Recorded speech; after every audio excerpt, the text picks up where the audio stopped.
This is the Waybreak Talks, conversations about how construction companies actually operate, not projects, the company behind the projects.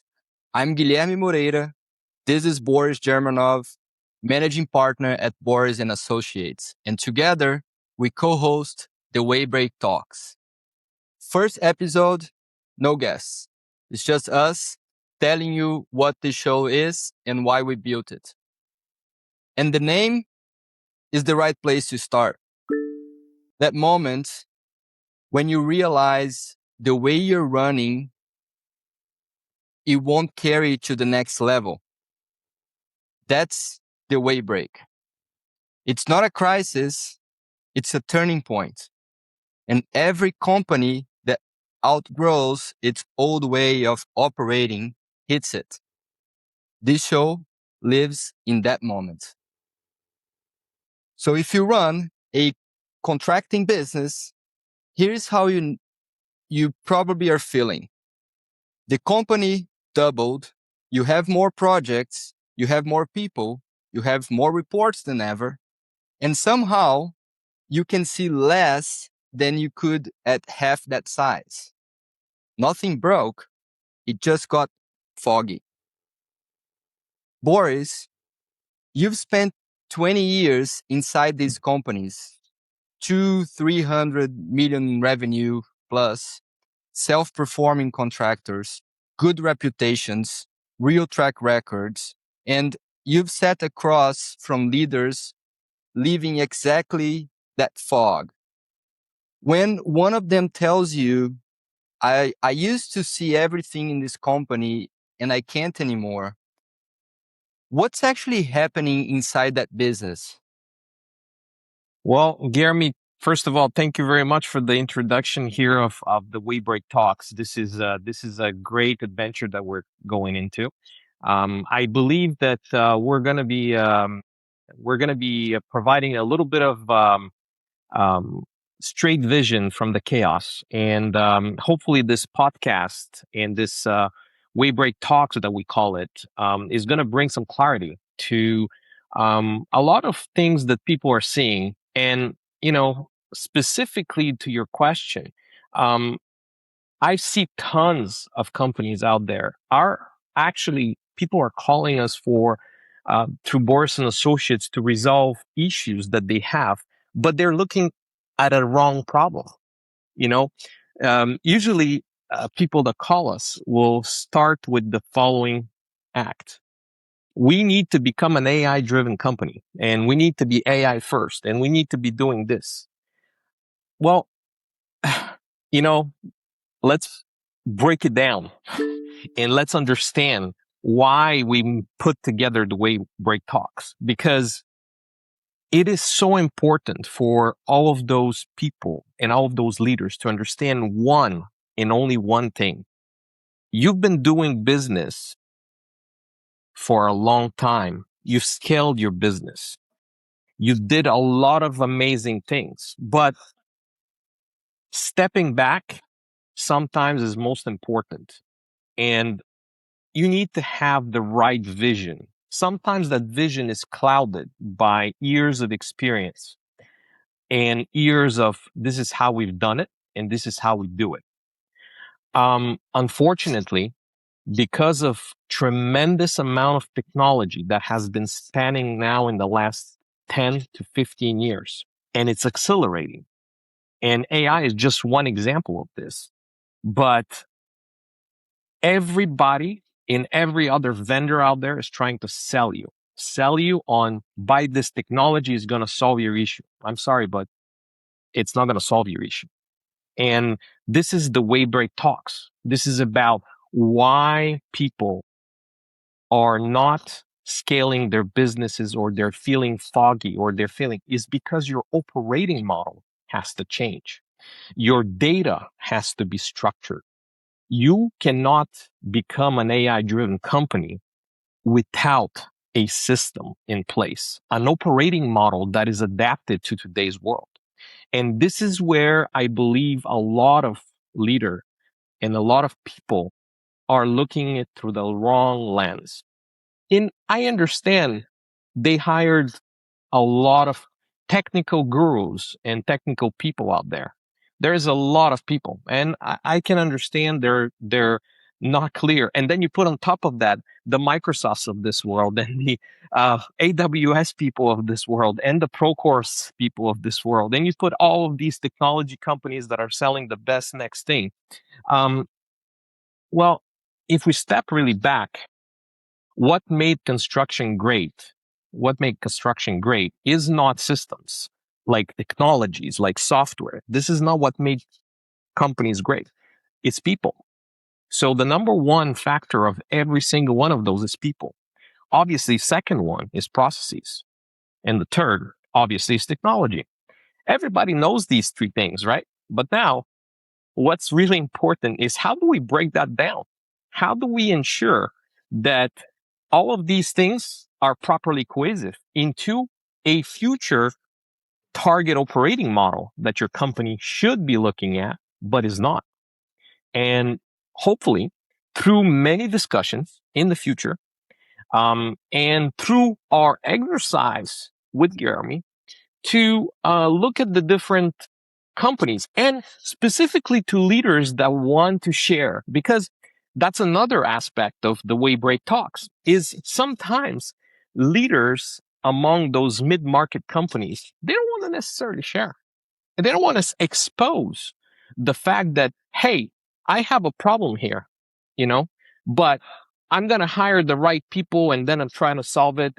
But without the necessary compatibility between experienced people in the field and technology people, somebody that is as an architect, as an engineer. And look at what's happening today. I was just looking the other day. Microsoft announced that they're going to be launching um, another consulting business now, and they're going to be doing what? Instilling engineers into companies to try to change them for AI. Well, guess what? The reason why is you cannot change construction is exactly the same reason that you cannot change a company. Because if you don't understand that company and you cannot understand how that company operating model works, you can throw out it multiple different systems and still not going to work and still not have AI in it. All right. So it's, it's a very difficult environment to explain and reiterate like this, but the reality is stepping stones that build the company. And all those leaders out there that are today that have built their businesses from scratch. Hats off. You've built a business based on people. You build businesses based on people. You build businesses based on system and processes. I remember still the time where I had 1,000 time cards inside the office and you had to go through all of them to figure out and extract accurate information that captured the intention of the field from man hours of people, from quantities, from all the daily progress of a job. All of these informations that were gathered, capturing the data. This is what made your company happen through processes and people. And then we added a technology layer, which kind of confused everybody because we started talking about all sorts of things. You remember people talking about BIM and talking about 3D modeling. Well, guess what? BIM modeling existed since 1970. So it's not like this is not nothing new. We tried to enclose through BIM and through all of these things that it's all about data information. That's what it really is. And we need to structure that data accordingly to be able to go to the next stepping stone. But again, we're talking about specific isolated functions. We're talking about data, we're talking about this, and we're talking about that. This is Right. what the Waybreak Talks is about. Jeremy, I just wanted to answer your question as fast as possible, but sometimes you need to add these specifics to the equation. So hopefully that answers a little bit the question. It answers very well, and it's very clear to me that the order of operations is the whole game, right? So you need the structure first, you need governance next, and automation comes after, because automation amplifies whatever is underneath it. And I've watched it make a disorganized company worse faster when done not right. So you touched on a point that is very good. And quick word to everyone listening who's bought the ERP, roll out the dashboards, done the digital transformation, and 6 months later, the Monday meeting is the same meeting. You're not crazy and you're not alone. Boris, this is your world. A companies bring in the big system, say the ERP, the dashboards, the whole rollout, real money, real effort. Everyone is committed. Nobody's lazy. And you've been called in afterward more than once when it didn't deliver. So my question and my ask to you is take us inside one of those. Don't need to mention any names here, just what happened and what it looked like in the numbers. So listen, when we talk about people that bring us in after an ERP implementation or during an ERP implementation, or even worse, 2, 3 years later when they see no results and they still face the same issues. Well, what happens in terms of the numbers is that created basically an impact on the company. It really created insufficient change because the most important people never changed the way they did things and in the way that they worked. They followed a process of an ERP of somebody else. So they forgot in the essential part what the business is creating the system that supports this whole thing from production all the way up to the top, because nothing happens in construction without production, and production is the revenue maker. Okay, there is two places really where you're going to be making the money is if you make a good estimate and if you make the right production with it. All right, and especially true when it comes down to self-performing contractors, but even so that they're not, even other general contractors are not self-performing, you're dependent on a subcontracted labor, which means that you need to ensure that you have the appropriate management governance to handle all of those people that are working for you through subcontracting agreements. So there is a lot of different aspects to this and nuances based on contract types, and I'm not going to get into this, but really, the important fact that we want to retain here is we need to build the system. And a lot of those companies that call us, they did not build the system. They build a technology on top of an existing operating model and systems that are outdated.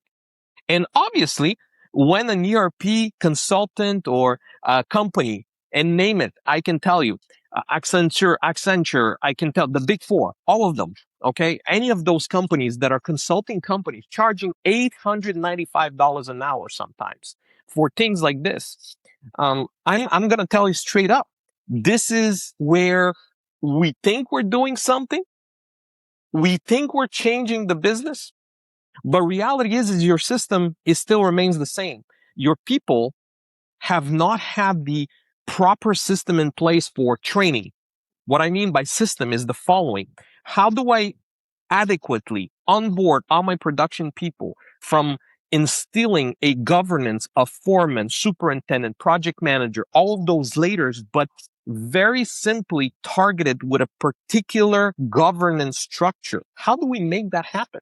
What are the training mechanism and certifications that I should train and organize my labor to be able to properly do all of this? Hopefully, we will break that down with different companies through our exercise of the Waybreak Talks and meeting different people that want to talk, obviously, because sometimes people don't want to talk.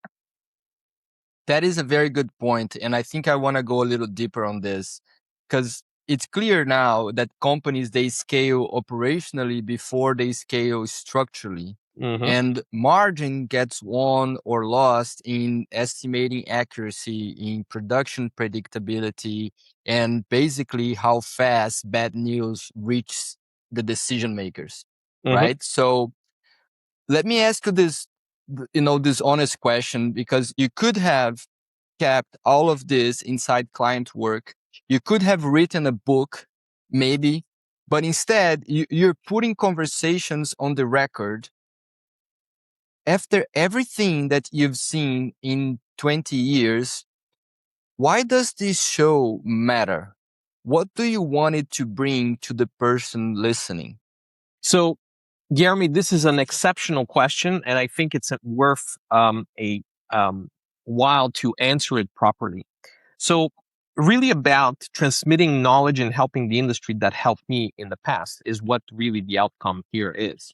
And that's the reason why we created, if you remember our talks and initial talks, is to create something that we can pass knowledge of what we have learned and how we should help the people that actually build those businesses go through this phase of rapid technology change, rapid change that is very hard in construction with the actual margins that they have, with everything to be done. And the pressure that these leaders have, they have tremendous pressure to perform, execute, and keep families fed because all of those guys, they have families to feed. So at the end of the day, to me, the main reason why I'm doing this is to be able to share my knowledge, share what we have learned over the years, but at the same time, create an understanding of the different things that people see and like different visions of companies and leaders provide an equal vision to a lot of other leaders that they can really truly understand that they're not alone, because sometimes um, we don't want to share that we're having issues, but sometimes it's good to just share that, hey, we're all in this together and we're going to have to get to the next level. Now, the other component to this and why we're doing this is because at Boris and Associates, we've been putting together what we call a operational model for that whole environment. And this applicability is to decompose it at one point where we're going to be able to create other consultants with the same understanding and with the same practice and methodology that we've developed over the last 20 years that will decompose all of this. So we have a framework that we built over the years of how to transform these companies, and really uh, it is what we're going to be putting in place and what we're going to help those leaders through our conversation get to. And obviously, the intent is at the end, based on that framework and methodology, is to have other people use it and certify in it so that we can potentially grow the understanding of the industry of how to transform their business adequately. Right now, I'll tell you, in the US, for example, we have a lot of great companies that invested heavily in these things and heavily in construction and into technology and change. The results, up to you guys to decide, but I don't see adoption. I don't see a lot of it through in the same manner that we're describing in terms of operating model. So that's what we're doing with this. Perfect. So it's basically a peer archive. Mm-hmm. Operators are talking on the record about, how their businesses actually get done and operate. We're talking challenges, we're talking opportunities they see, insights they have, which creates what you're saying, this equal vision among this sector that can help the audience to make sense of their own reality and how the best path forward could look like. For the future of the target operating model that will include basically technology, processes, and people all integrated so that you can have real change. Totally. And Boris, I think now it's a good time for us to take a step back, and before we go deeper, give the people watching this the 2 to 5 minute version of how you got here. Okay, not Mm-hmm. the resume, but the moments that shaped how you see these companies. So it was a true eye opener for me back then to see how companies and multiple different and the big players, working out at Kiewit at one point in time, that really opened up my eyes in the beginning, because you truly see the evolving mechanisms of creating a system. And Kiewit has been a great player in terms of building systems and methodologies. You can ask anybody in the industry. They're a true leader when it comes down to building systems. Now, some of those systems are very complex. Some of them are very heavy. Some of them are, but again, adaptability of frameworks and adaptability of how these things work is what really opened my eyes to this whole thing. In 2018, I realized that I needed to share a lot of what I've accumulated and what I've learned over the years in different projects and things like that. But really, exceptionally, because a lot of people were calling me from relationships to people trying to get their business to work, and in terms of construction, right? So a lot of different players, smaller players in the 100 millions to 200 million, that started and that wanted to get better, and the technology was just way too much for them, in terms of they didn't have the right digital backbone to start with. They didn't have anything. So that's how I started, and really, at Boris and Associates, when I created this, the intention was initially to invest in companies and invest in startups, which we do, and we continue striving doing that.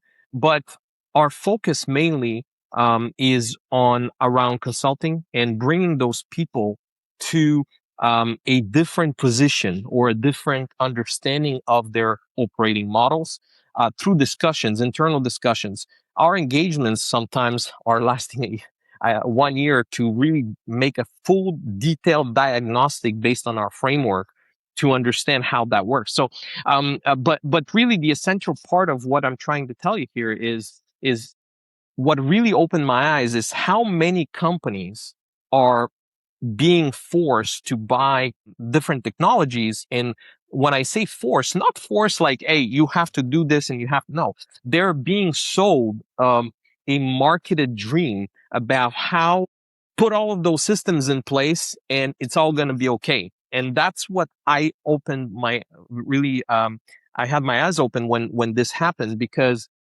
how can we sell a dream like this to companies without actually starting at the operating model? And how do we, like, this is where there is a point of failure, in my opinion.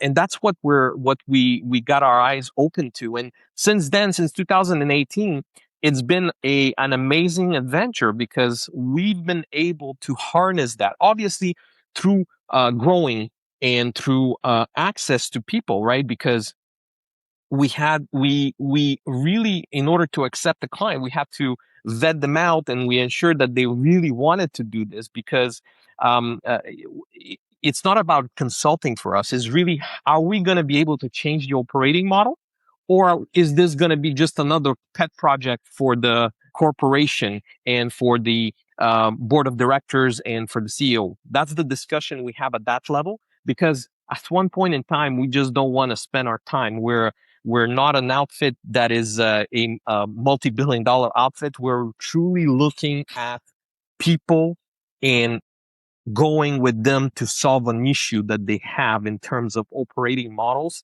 and how do we scale the company's digital backbone adequately to be able to do that. And this is where we've been doing that since 2018, and some great experiences, some great people, and work both on capital projects and on particular companies. This is where I think we need to focus in the future in order to really enact change. And what I'm telling you is not something that is only happening here. Every single other company, like Microsoft, the Apples, like, everybody is trying to instill now engineers into construction companies. And I've been reading through it in the past 2-3 months, and this to me is great. However, again, instilling an engineer doesn't solve one of the main issues. you can instill an engineer, but does he understand construction and has he had the experience to be able to properly dimension and properly suggest the proper modeling around it? And this is where we come in. And this is kind of how this environment, I believe, and what we're proposing is exceptional. But the Waybreak Talks is what we're going to be having as a channel for us to communicate all of these informations, and hopefully it would help people and at the same time bring them out of their comfort zone to come and talk. Amazing. You have a question that you asked that I think everyone listening should steal and think about, bring home and think about. When production drifts, who eats the mistake? What are you actually testing with that? So when in production, so you have a little bit of you need to understand production is another beast. Okay, you have different components to production, and everything relies today on today's world on people. This component is the most important component that needs to be worked on, because even though you have people, what are the systems that support those people to be better for you? What I mean by this, decomposing the people aspect, foremen, superintendents, project managers, this is your production. When your production drifts, there is no technology that's going to save you. There is nobody that's going to save you. There is no other elements that are going to save you. People are going to save you. Production is about people executing work with equipment and with the right mindset and knowledge to execute and build stuff. There is no other people that are going to help you there. Production is the most critical factor that you have in any company. All of these departments that you have, okay, are support services department towards production. And the fastest a company understands that, the better they will be. Because production, a decomposition of production, when people ask why production drifts and why we're not making money, production drifts for one reason. Your people are not either properly cohesive, don't have the right governance training to instill process and systems in place for them to be able to understand with the proper feedback. Very important, because to me, there is no point of having a foreman and that foreman never gets a feedback from his superintendent or something, and you just leave him there and you do your thing. The proper feedback loops, the proper engagement, the proper solidification, the proper engagement of those people in the field will provide you production, culture, and the right attitude to execute and produce for your company. Because all of those people, they're not going to produce and they're going to be doing this if you constantly drive them without the proper engagement and systems.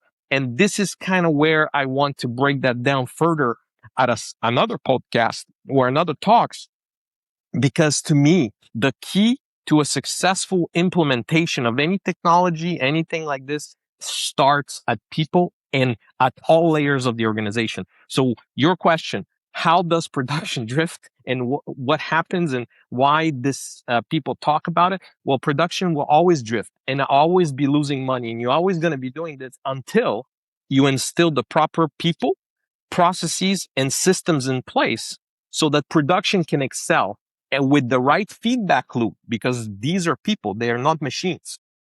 Okay?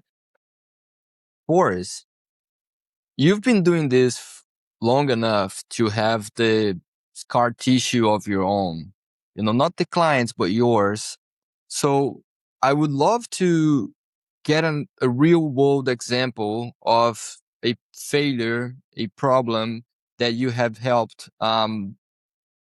fix or seen in the environments you've been walking into, something you watched go wrong or got wrong yourself that changed how you work today, something that really it stuck with you.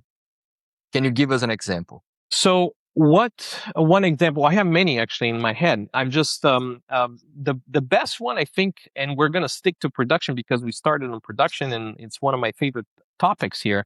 It's we're asking people to change, right?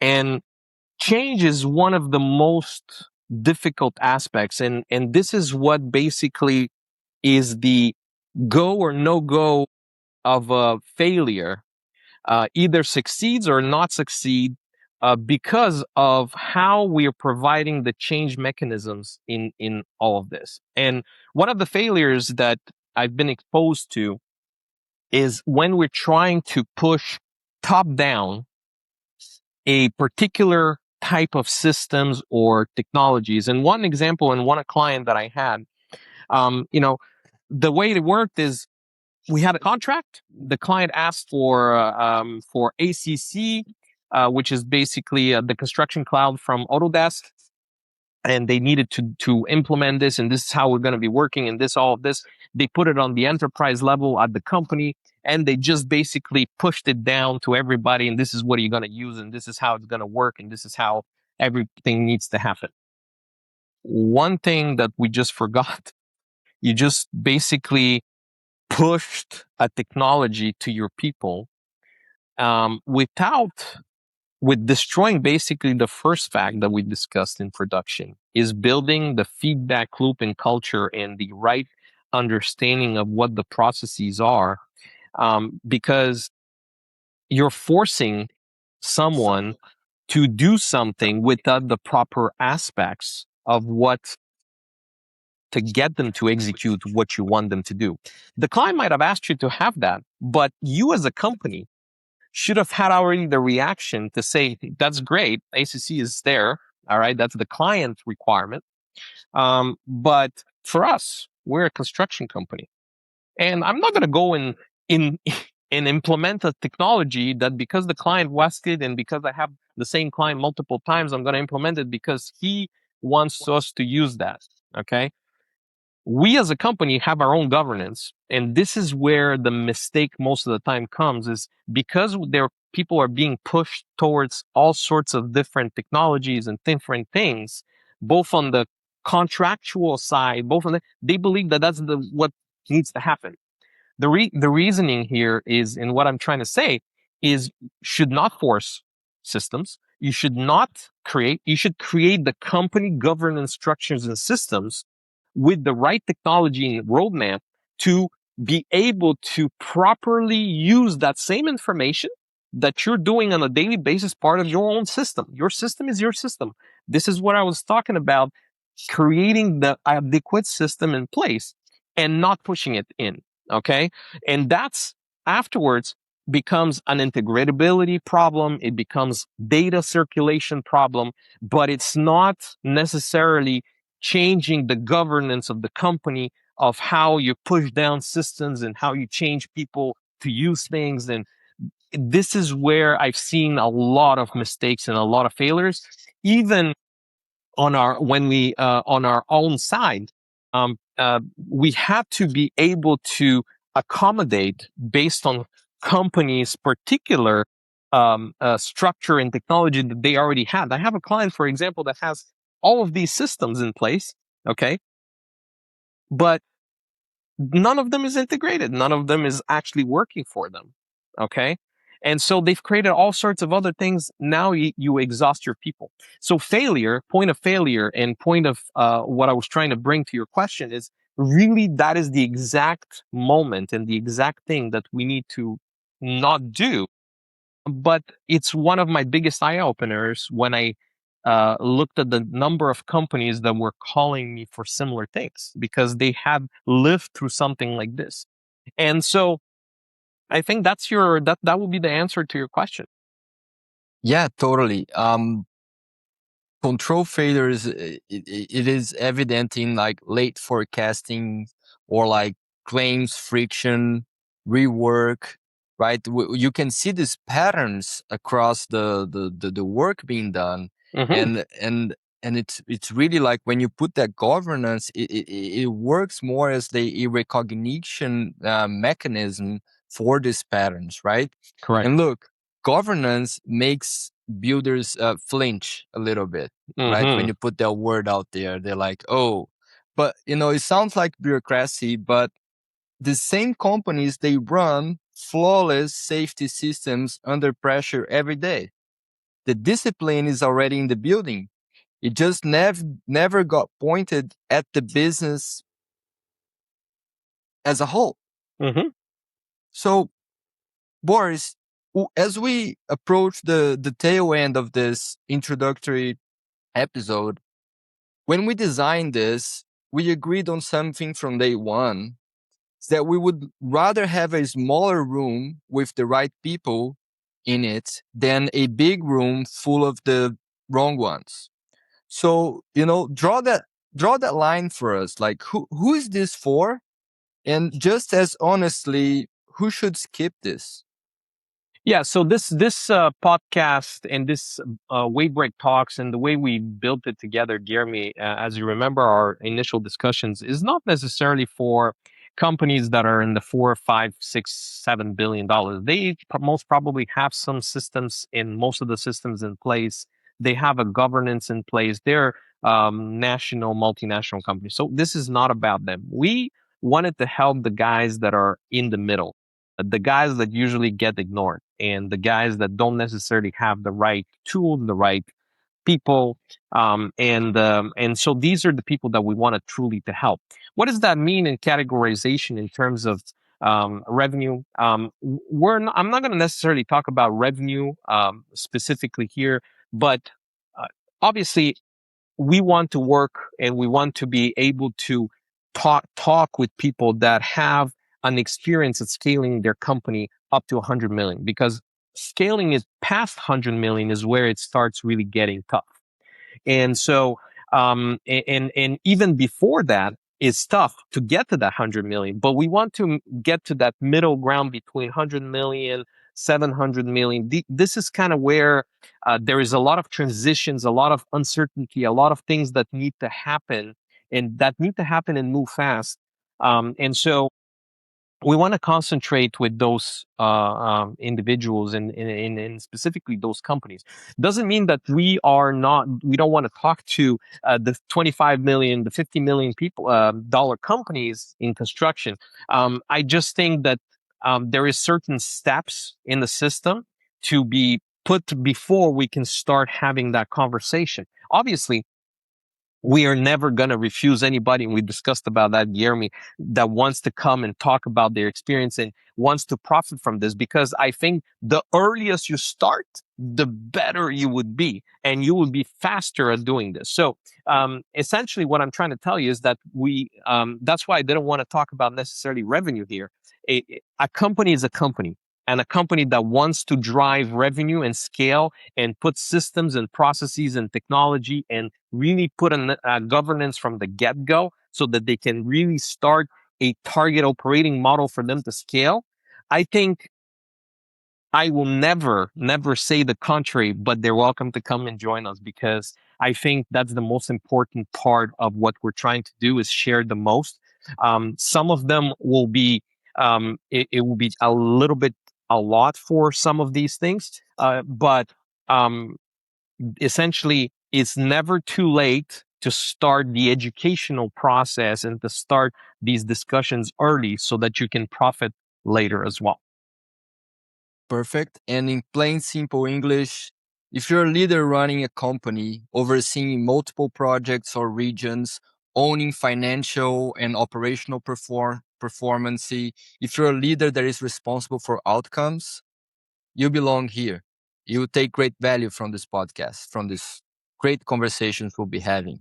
And not only that, okay, here's what you're gonna get: operators and executives who have lived it coming on the show and talking to us about their journey, talking about their operating model, project controls, governance, technology, leadership discipline. Underneath all of it, two questions that should stay relevant throughout the show content. Can you trust your estimate? And can you predict your production? Because those dictate a lot of your success. Boris, last one, and take your time with it.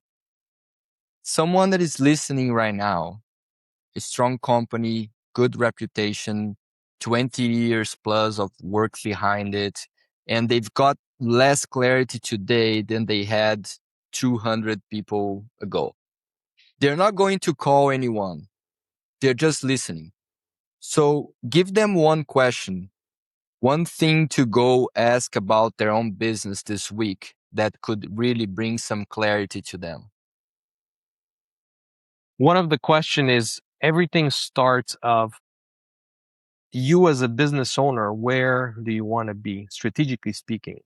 Where do we want to bring your company? Do you want to bring in a really scale or just you're comfortable with just where you are? Some people are just comfortable where we are and they don't want to go and have the headaches and the more pressure and everything that comes with it. But if you're one of those leaders that is a leader that wants to scale, that wants to prove that his way is the way of how we should do things. If you're a leader that has vision and strategic vision about where and how technology systems really help, so an innovative leader, and you want to be able to um, prove that what you are trying to build is worth your while, and that a lot of the people that are around supporting you to do that are really there to help you bring your vision and your strategy to execution. This podcast here and this talks is really helping trying to get out that vision, that strategy, that thought process that you have, but accommodating it with the principles of a target operating model that we discussed of how to create these systems in place. And maybe we will learn from you and we will share also what we can provide you as well. But the intention here is a two-way street. And it's really about acknowledging where we need to go. And that's why I'm talking about strategy and vision of where you want to go. Really, from a perspective of, yes, revenue. Obviously, everybody talks about this. But more importantly, people. Where are your people? Where is the people component? Where do you want to see your company? Because your company is a construction company, is a production company. It's about people. This is what we need to think about. Where do you want your people to join you at the top, or you want just you to be doing this? It's about how do we move everybody? How do we get them to the point where we need to get? And that starts by a strategy, by a vision in terms of technology, process reengineering, target operating models, all of the stuff you discussed. But that's kind of my main goal here, I think. And that's what I would say to those leaders is, hey, let's talk about your strategy, your vision about this and what you see maybe that you're going to be teaching us. And I would love to hear this from people because every experience and every leader that I talk to, I learn a little bit more and a little bit about who they are. Because again, we're dealing with people and we're dealing with processes and systems. We're not just doing with execution with just we're not robots. We need to be able to provide a scalability to the system, and in order to do that, everything relies on how well we work together to put that together. And that's why that will be my message to those leaders is what is your strategy in terms of getting to that point where you're able to bring all of your people with you and into a cohesive structure and system that executes, that is production driven, that is able to hit target after target for every single project. That cohesiveness is what we're about. And in order to get to that point, that's part of a full-time strategy, which in most companies will span multiple years. This is not an execution where you turn on the switch and you're good. This is a 5 to 10 year a strategy and vision in order to get to that point. I was listening to some companies that are out there in the U.S. in construction, and and I was looking at one of their CEOs. I forget the name, but he was explaining basically that they invested so much money into this, and they spent tons of time on the data portion, cleaning their data, harnessing the power of data, and all of this over 10 years. Okay, over 10 years, and now they're installing AI engineers to help them automate this. 10 years in data cleaning and this tells you everything you need to know. And this is why I've been repeating, strategy needs to be about people, processes, and technology, and ensuring that you have a right cohesive approach to this change, not just adding a bunch of technologies and hoping for the best. All right. So that's kind of what I would say. So that is the show. And if you're still here, one thing before you go, you already know if this is you. You built something real, and somewhere along the way, it started running you instead of the other way around. That question that Boris just gave you, actually ask it this week, not to us, inside your own walls, and see what comes back. We'll be here. We'll bring new conversations, real operators, no theory. This is the Waybreak Talks. Wherever you listen, and at thewayBreakTalks.com. We'll be there. Because the future of construction won't be built by companies that work harder. It will be built by the companies that operate differently. I'm Guilherme Moreira. This is Boris Germanov. Together, we're the co-host of the Waybreak Talks. Thank you very much, Guilherme. It's amazing. I'm really happy to be here with you, and we're going to be building something interesting. It will take time, but I hope that we'll definitely have an approach here to the business of construction, and that will help on a tremendous amount of people out there that need help. And one important fact that I wanted to add before we end this call in this Waybreak Talks is you can apply to become a co-host with us. And this is important. I think we did not talk a little bit about that, but it's important to mention that on our website, you can go and there is a button called apply to be a co-host. We would definitely want to see people and interventions from other companies and consulting agencies that have something special to offer. And it can be from anywhere, the big four, the small ones, anybody that has a particular thing or thought process in what we discuss in the Waybreak Talks.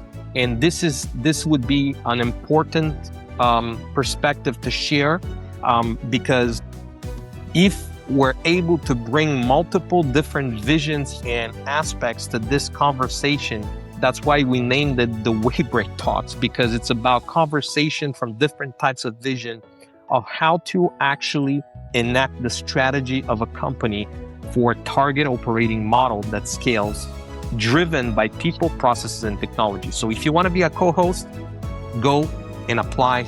We would love to see your application. Thank you, Guilherme. It will be our pleasure. Thank you, Boris. We'll see you next time.